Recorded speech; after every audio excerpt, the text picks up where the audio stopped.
आप सभी लोगों का बहुत बहुत स्वागत है। इज़राइल और हिजबुल्लाह के बीच जो लड़ाई चल रही है वो कोई आज का संघर्ष नहीं है, लंबे समय से, पुराने समय से चला आ रहा संघर्ष है, जिसमें कि हसन नसरल्लाह जो है उनकी मौत हो गई। इज़राइल ने इससे पहले भी उनको मारने के बहुत अटेम्प्ट किए, लेकिन इस बार इज़राइल को इसलिए कामयाबी मिल गई क्योंकि अमेरिका ने जो है वो हथियार उपलब्ध करा दिया, बंकर को नष्ट करने वाले बम दे दिए इज़राइल को। तो इज़राइल को सफलता मिल गई क्योंकि अमेरिका पूरी कोशिश करता है इज़राइल को वहाँ पर इस्टेब्लिश करने की, और अमेरिका का ही पूरा एक प्रोग्राम भी है। आज इज़राइल जो है वो जो इतनी प्रगति कर सका है उसके पीछे अमेरिका का भी बहुत बड़ा योगदान है। समय समय पर अमेरिका के द्वारा आर्थिक मदद जो है दी जाती है। अमेरिका का इसलिए स्वार्थ है, हालांकि गैस और तेल दोनों चीज़ें अमेरिका में बहुत हैं, लेकिन वहाँ की मानसिकता ऐसी है कि जब इंग्लैंड से और यूरोप से लोग अमेरिका गए थे तो वहाँ के जो मूल निवासी थे उनको भी समाप्त कर दिया था। अब आप देखेंगे, अगर इतिहास पढ़ें तो वो जंगलों में, उनको रेगिस्तान में पीछे ढकेल दिया था, और काफ़ी बड़ी आबादी जो है वो एक तरह से वो एक अच्छा जीवन जीते थे वहाँ के जो मूल निवासी थे अमेरिका के। लेकिन जब यूरोप से लोग वहाँ जाने गए वहाँ पर, तो उनको शराब पिला पिला करके वहाँ के लोगों से सारी चीज़ें ख़रीदते गए, और धीरे धीरे वो जितने भी आदिवासी थे उनका जो जीवन था उनको सबको तबाह कर दिया और जंगलों में, रेगिस्तान में पीछे छोड़ दिया। और आज देखें तो वहाँ पर अमेरिका में लोग जो हैं वो एक तरह से राष्ट्र बना के बैठे हुए हैं, लेकिन जो वहाँ के ओरिजिनल लोग हैं वो पूरी तरीके से वो पीछे बने हुए हैं, अभी भी रेगिस्तानी इलाकों में रहते हैं वो लोग। तो कुल मिलाकर के यही है कि जो लोग अपने को बहुत अच्छा बनने की कोशिश करते हैं, अगर उनके अंदर झांक के देखा जाए तो एक अंधकार दिखाई पड़ेगा। अगर देखा जाए तो संयुक्त राष्ट्र संघ की स्थापना किस लिए हुई थी? वो इसीलिए हुई थी कि दुनिया के अंदर कहीं भी संघर्ष ना हो, क्योंकि इंसान ने जो प्रगति की है तो मानी सी बात है उस प्रगति को नष्ट नहीं होना चाहिए, क्योंकि युद्ध होगा तो बहुत बड़ी बर्बादी होती है, काफ़ी लाखों लोग मारे जाते हैं, तो फिर प्रगति करने से फ़ायदा क्या। लेकिन पूंजीवाद जो है वो कोई आज से नहीं चल रहा है। पहले भी आप देखें, भारत में देखें तो सामंतवादी व्यवस्था थी। यहाँ पर जो दबे कुचले लोग थे, जिनके पास किसी वजह से आप कह सकते हैं संपत्ति नहीं थी, तो उनको हमेशा दबा करके रखा गया। आज भी दबे कुचले लोगों की कंडीशन देखें भारत के अंदर ही तो बहुत अच्छी नहीं है, एक तरह से उनका किसी तरह से गुजारा चलता है। तो पूरी दुनिया के अंदर अगर देखा जाए, पाकिस्तान ले लें, बांग्लादेश ले लें, श्रीलंका ले लें, कहीं भी चले जाएं तो दिखाई पड़ेगा एक सेक्शन ऐसा है जो मार्जिनलाइज है, पूरी तरीके से अल्प संसाधनों के साथ वो जीवित रहता है। और पूंजीपतियों को अगर हम देखें तो उनकी बड़े बड़ी कंपनियां दिखाई पड़ती हैं, लेकिन जो कर्मचारी हैं उनको बहुत कम वेतन दिया जाता है, और सारा मुनाफा जो है वो रख लिया जाता है, और फिर जारी किया जाता है कि इतने हज़ार करोड़ का मुनाफा हुआ। तो कुल मिलाकर जो व्यवस्था दुनिया में चल रही है वो ऐसी है जो समानता पर आधारित नहीं है, सिर्फ दिखावा किया जाता है। पश्चिमी जो देश हैं, अमेरिका को अगर आप देखें तो अमेरिका के सिद्धांत क्या है? अपने हितों की पूर्ति करना।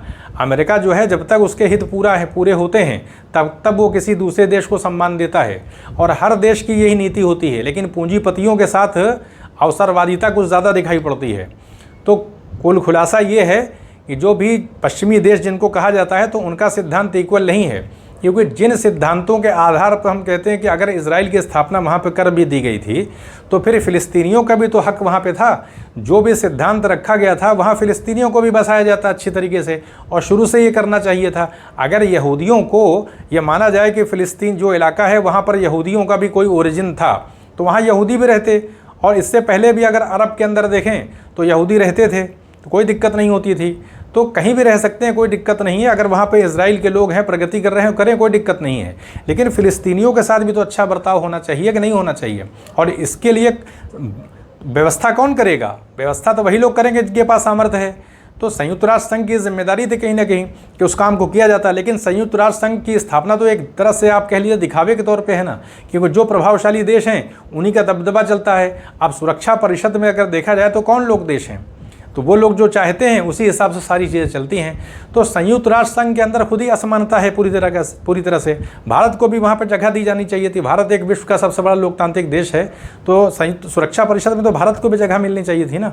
भारत तो फ़िलिस्तीन के लोगों का समर्थन करते ही है, हालांकि इजराइल के साथ भी संबंध हैं, लेकिन फिर भी सैद्धांतिक तौर पर अगर हम देखें तो भारत की ये नीति है कि वहाँ फ़िलिस्तीनियों के साथ न्याय होना चाहिए। तो कुल खुलासा ये है कि लड़ाई कहीं भी चले वो सही नहीं है। अब ईरान के बारे में अगर देखें तो अमेरिका की स्थापना तो बहुत बाद में हुई है और ईरानी सभ्यता तो बहुत पुरानी है, कोई आज की तो है नहीं है। लंबा एक अनुभव है ईरानियों का संघर्ष करने का, रोम के साथ भी उनका संघर्ष रहा है।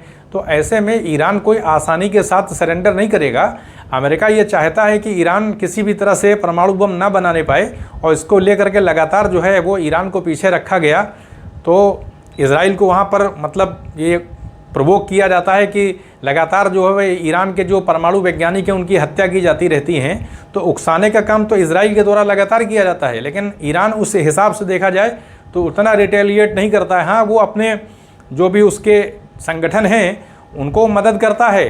तो मानी सी बात है कि भाई इस तरह के छोटे छोटे संगठन बना कर ही लड़ाई लड़ी जा सकती है। अगर ईरान जो है वो सीधे हमला कर देगा इजराइल के ऊपर तो सीधी सी बात है कि अमेरिका और इजराइल की सेनाएं जो हैं वो ईरान का जितना भी ढांचा है उसको बम से वो ध्वस्त कर देंगे। तो कोई भी देश नहीं चाहेगा। और इस्माइल हानिया की जो हत्या हुई वहाँ पर तो किसने की थी, ये उकसाने का काम किसने किया? सीधी सी बात है कि जो लड़ाई चल रही है तो कोई आज से तो चल नहीं रही है भाई। फ़िलिस्तीन में जो लड़ाई चल रही है, इजराइल और फ़िलिस्तीनियों के बीच जो लड़ाई चल रही है, हमास के बीच चल रही है, वो आज से नहीं चल रही है। और वो लड़ाई चलनी नहीं चाहिए थी, क्योंकि उसका जन्म तो उसके जो जन्मदाता हैं वो तो अमेरिका जैसे पश्चिमी देश से प्रभावशाली देश है ना। उन्होंने जो समानता के सिद्धांत पर दोनों ही राष्ट्रों को स्थापित नहीं किया। फ़िलिस्तीनियों को भी तो समानता दी जानी चाहिए थी कि आप सिर्फ समर्थन करेंगे बस इजराइल का ही, बाकी आप किसी चीज़ को नहीं देखेंगे। तो जब वहाँ इस तरह से असमानता होगी तो मानी सी बात है कि लड़ाई तो चलेगी ही। भारत के अंदर अंग्रेज़ों ने जो भी कब्ज़ा किया था यहाँ पे, तो यहाँ के लोगों के साथ कैसा बर्ताव किया उन्होंने? यहाँ कोई अच्छा बर्ताव नहीं किया। और जो बात कही जाती है कि यहाँ पर आधुनिकता का प्रवेश अंग्रेज़ों की वजह से हुआ, तो कौन सा आधुनिकता का प्रवेश उन्होंने यहाँ पे कर दिया था? जो भी ढांचागत सुविधाएं स्थापित की गई थी वो भारत के आर्थिक शोषण के लिए की गई थी, चाहे रेलवे हो चाहे जो भी हो। यहाँ कोई आधुनिक कारखाने अंग्रेज़ों ने नहीं लगाए। बाज़ार के लिए जो है सारी व्यवस्था की गई थी कि अंग्रेज़ों को जो है वो अंग्रेज़ों का सामान जो है वहाँ का बाहर का इंग्लैंड का बना हुआ भारत में बिक सके। तो भारत में एक मध्यम वर्ग बनाया गया और अपने कर्मचारियों के लिए, मानी बात है कर्मचारियों को डिमांड होगी तो यहाँ पर अंग्रेज़ी शिक्षा को लागू किया गया ताकि उनकी नीड यहाँ पूरी हो सके। तो सीधी सी बात है कि जब असमानता पूरी दुनिया में रहेगी तो इस तरह लड़ाई चलती रहेगी। सबसे ज़रूरी चीज़ ये है कि तटस्थ होकर के किसी के पक्ष में ना जा करके फैसला जो है वो बराबरी के सिद्धांत पर होना चाहिए। चाहे यहूदी हो और चाहे मुसलमान हो या कोई कहीं भी दुनिया में कोई भी कम्युनिटी हो, किसी भी कम्युनिटी का उत्पीड़न नहीं किया जाना चाहिए था। वहाँ पे इजराइल भी आराम से रहता, कोई दिक्कत नहीं थी, और फ़िलिस्तीनी भी वहाँ आसान से रहते। अगर इस्टेब्लिशमेंट हो ही गया था तो इतने बड़ा युद्ध की कोई ज़रूरत नहीं थी। सबसे पहली चीज़ ये है कि इजराइल की तरफ से खुद जो है वो नाइंसाफ़ी की गई ना, और वो जो क्षेत्र अलॉटेड था फ़िलिस्तीनियों के लिए वो धीरे धीरे और भी कब्जा कर लिया और लगातार वहाँ पे उत्पीड़न भी करते हैं वहाँ के नागरिकों का।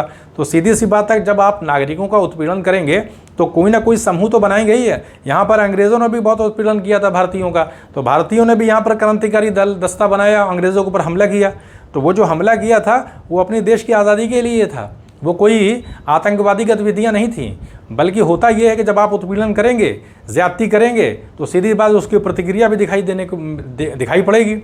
तो इजराइल तो लगातार वहाँ पे लोगों को सताता है, वहाँ पर ह्यूमिलिएट करता है, अपमानित करता है फ़िलिस्तीनियों को, तो उसका रिएक्शन तो आएगा ही। तो हमास जैसे संगठन को तो समर्थन फिर जनता का मिलेगा ही।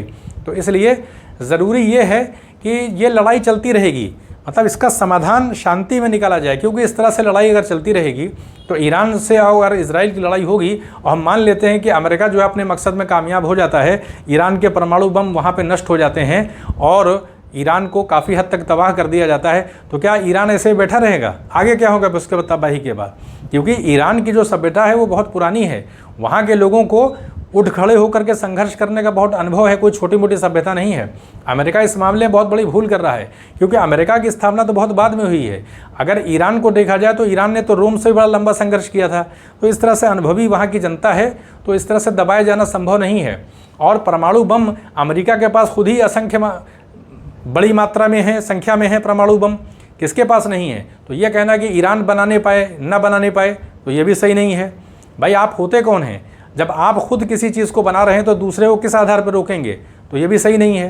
तो कहने का मतलब है कि व्यवस्था जो है वो पूरी तरह से जो है असंगत है, और इस असंगत व्यवस्था में इस तरह से हमें जो गड़बड़ियाँ तो दिखाई पड़ेंगी। तो ज़रूरत इस बात की है कि पूरी विश्व व्यवस्था को एक सही ऑर्डर में लाया जाए। अभी ऑर्डर में चल नहीं रहा है मामला, और जो डिसऑर्डर दिखाई पड़ रहा है इसी के नतीजा तृतीय विश्व युद्ध में दिखाई पड़ेगा। अगर आगे कोई वर्ल्ड वार होता भी है तो उसका नतीजा सिर्फ इसीलिए है कि जो विकास की प्रक्रिया चल रही है दुनिया की, उसकी दिशा को मोड़ा गया है, और जब उसकी दिशा को मोड़ दिया जाएगा, उसको असंगत दिशा में ले जाया जाएगा, तो फिर इस तरह से फिर विश्व युद्ध होते हैं और फिर सारी चीज़ें फिर जा कर के वो एक रास्ते पे आ पाती हैं। तो कहने का मतलब ये है कि हर प्रकार के भेदभाव से हट करके लोगों के विकास के लिए लगने की ज़रूरत है। कहीं भी लड़ाई ना हो, लोग शांति के साथ रहें, इसकी व्यवस्था करने की कोशिश की जानी चाहिए। जब पूरे विश्व के अंदर खुद ही नाइंसाफ़ी है, जब सुरक्षा परिषद में 5 ही लोगों को जगह दी गई है, तो ज़रूरत क्या है? क्या भारत जैसा इतना बड़ा देश है, क्या सुरक्षा परिषद में भारत को जगह नहीं मिलनी चाहिए? बहुत सारे ऐसे देश हैं जिनको सुरक्षा परिषद में जगह देनी चाहिए, तो क्यों नहीं दी जा रही? क्या वजह है भाई? सत्ता का केंद्रीकरण क्यों किया गया है? अपने हितों के लिए किया गया है। तो कहने का मतलब ये है कि अन्यायपूर्ण व्यवस्था जब भी होगी तो इसी तरह का नतीजा दिखाई पड़ेगा, और तृतीय विश्व युद्ध की तरफ हालात बहुत तेज़ी के साथ बढ़ते चले जाएंगे। मानी सी बात है कि ईरान पे अगर अटैक होगा तो ईरान कोई अकेला तो है नहीं है, उसके अपने भी एक संबंध है राष्ट्रों से, तो ऐसा हो सकता है कि बहुत सारे देश आ जाएं और फिर इसी तरीके से फिर आग बढ़ती बढ़ती बहुत सारे देशों का इन्वॉल्वमेंट हो जाए और तृतीय विश्व युद्ध की शुरुआत हो जाए, तो इसका खामियाजा सबको भुगतना पड़ेगा। तो इसलिए ज़रूरी ये है कि हिजबुल्लाह को नष्ट करने के बजाय, क्योंकि ईरान का जब तक सपोर्ट रहेगा तो हिजबुल्लाह को क्या किया, वहाँ लीडर बदल जाएंगे। भाई आपने हसन नसरल्लाह को मार दिया मान लिया, तो लीडर तो दूसरे आ जाएंगे, और ईरान खुद अपनी आर्मी का एक हिस्सा, छोटा सा हिस्सा हिजबुल्लाह के मदद के लिए भेज सकता है। तब क्या करेंगे भाई? ईरान के पास किसी चीज़ की कमी है क्या? वो इसी तरीके से लड़ता रहेगा, तो इजराइल के लिए भी स्टेबिलिटी जो है वो स्थापित नहीं हो पाएगी। आज तो चलिए आपने अपना एक बता दिया कि हमने मार दिया उनको, लेकिन लंबे समय में देखा जाए तो क्या होगा? तो इजराइल इसी तरह से फंसा रहेगा। तो इसका कोई समाधान नहीं है। समाधान क्या है कि फ़िलिस्तीन के लोगों को जो एग्रीमेंट किया गया था, जितनी ज़मीनें देने की बात थी उतनी ज़मीनें दी जाएं और उनको पूरी तरीके से इस्टेब्लिश किया जाए। इजराइल को लगता है कि अगर हमने फ़िलिस्तीन को इस्टेब्लिश कर दिया तो फ़िलिस्तीन के लोग क्योंकि सताए गए हैं, तो मानी सी बात है कि वो अपना विकास तेज़ी के साथ करेंगे, और वो जब विकास करेंगे तेज़ी के साथ तो एक शक्ति वहाँ निर्मित होगी, तो इससे क्या होगा? इजराइल की दिक्कत हो सकती है। तो ये सारे अपने हितों को साधने का जो काम है उसके वजह से कोई समाधान निकल नहीं पा रहा है। तो कुल मिलाकर खुलासा ये है कि ईरान को काबू कर पाना, कि हम ईरान को इस तरीके से काबू कर पाएंगे तो वो संभव नहीं हो पाएगा। अमेरिका जो है वो इस युद्ध में फंस जाएगा, और अमेरिका के नागरिक जो है वो दूसरे देशों में असुरक्षित हो जाएंगे, क्योंकि अगर ईरान को डैमेज किया गया, ईरान को अगर क्षति पहुंची, तो ईरान जो है वो इस तरह से गुरिल्ला वारफेयर शुरू करके अमेरिकी नागरिकों को दूतावासों पर हमला होने लगेगा। तो फिर इस तरह से तो कहीं कोई सुरक्षित नहीं हो पाएंगे ना लोग। तो कुल मिलाकर खुलासा ये है कि ये आसान नहीं है। इसका सबसे अच्छा समाधान यही है कि ईरान के साथ भी अच्छा ट्रीटमेंट किया जाए, उसके ऊपर जो सैंक्शन लगे हैं उसको हटाया जाए, और शांतिपूर्ण ढंग से बातचीत करके, ईरान तो खुद ही राज़ी हो गया था अपने परमाणु बम को समाप्त करने के लिए, सारे उसने चीज़ों को कॉपरेट भी किया था, खोल भी दिया था, निरीक्षण करने के लिए भी अंतर्राष्ट्रीय परमाणु ऊर्जा एजेंसी उसको उसने अनुमति दे दिया था। तो ईरान ने तो बहुत कॉपरेट किया है, लेकिन अमेरिका चाहता ही नहीं है कि ईरान शक्तिशाली देश के रूप में रहे। तो मानी सी बात है कि जब आपका इंटेंशन ही गलत है तो फिर तो संघर्ष होगा ही, आज नहीं कल ये युद्ध होगा, क्योंकि इसमें ईरान को खींचा जा रहा है। ईरान भी तो अपना डिफेंस करेगा भाई, वहाँ फ़िलिस्तीनियों का उत्पीड़न हो रहा है तो कोई भी देश सपोर्ट करता है, तो ऐसे में उनके निकट के संबंध रहे हैं तो इसलिए मदद की जाती है। तो ये तो मदद तो कोई भी देश करेगा, पड़ोस में अगर किसी को मारा पीटा जाएगा तो एक मानवीयता होती है, तो ईरान सपोर्ट करता है, उसके अपने सामरिक हित भी हैं, क्योंकि इजराइल जो है वो सीधी सी बात है कि ईरान को फूटी आँख नहीं देखता है। तो फिर ऐसे में आपस में संघर्ष तो होगा ही। तो कुल खुलासा ये है कि जहाँ भी असमानता होती है, अन्याय होता है, वहाँ इस तरह की चीज़ें डेवलप होती हैं। इसको रोकने की ज़रूरत है। रोका तभी जाएगा जब पूरी दुनिया के अंदर एक सही व्यवस्था संयुक्त राष्ट्र संघ के अंदर स्थापित होगी। वहाँ इंसाफ किया जाना चाहिए। जो देश बड़े देश हैं जैसे भारत है और दूसरे देश हैं, उनको सुरक्षा परिषद में जगह दी जाए, भारत को भी स्थान दिया जाए, तब जाके कहीं किसी मतलब ये माना जा सकता है कि भारत भी अपनी एक भूमिका निभाएगा। क्योंकि भारत ने तो शुरू से ही गुटनिरपेक्षता की नीति अपनाई थी, और भारत हमेशा ये कोशिश करता है कि कहीं भी मतलब शांति जो है भंग ना होने पाए। पड़ोसी देशों के साथ भी संबंध भारत ने हमेशा अच्छे रखे हैं। तो इसलिए ज़रूरत इस बात की संयुक्त राष्ट्र संघ में सुधार किया जाए। जब इस तरह से सुधार होगा तब अपने आप विश्व व्यवस्था जो ये गलत रास्ते पर चली गई है उसको सही रास्ते पर लाया जा सकता है। लेकिन पूंजीपति जितने होते हैं, पूंजीवादियों के जो मनोवृत्ति है वो कभी भी सही रास्ते पे आने का नाम नहीं लेती है, शुरू से है और अभी भी यही व्यवस्था जो है वो जारी है।